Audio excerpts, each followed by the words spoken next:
আল্লাহর মায়ের আক্কেলের, বলেন আল্লাহর মায়ের আক্কেলের। কি আল্লাহর লীলা খেলা!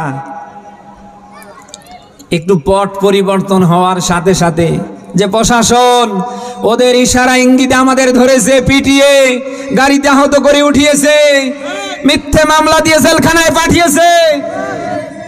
একটু পট পরিবর্তন হবার সাথে সাথে সেই প্রশাসন আজকে ওদেরকে ধরছে, উল্টা পাল্টা করে পিটনি দিয়ে গাড়িতে উঠাচ্ছে, চালান করে দিচ্ছে।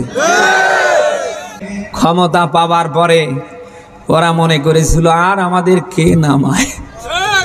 ওরা কখনো মনেই করেনি যে এই চেয়ারের ওপরে আর একজনের চেয়ার আছে। বলেন না কেন?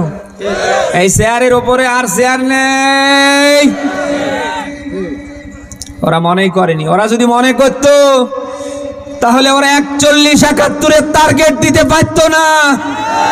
ঘরে ঘরে মিথ্যে মামলা দিয়ে জামাত এবং বিএনপির লোকদেরকে ওরা আয়না ঘর পর্যন্ত নিতে পারতো না।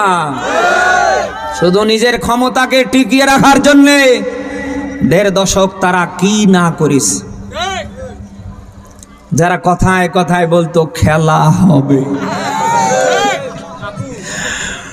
শেখের বেটি নাকি পালায় না, আছে শেখের বেটি আছে, যারা বলেছে খেলা হবে। দেশের মানুষ এখন খেলার জন্য বসে আছে, সবাই লাঠি হাতে নিয়ে বসে আছে। আয় আছে খেলোয়াড়রা, আছে আছে আছে।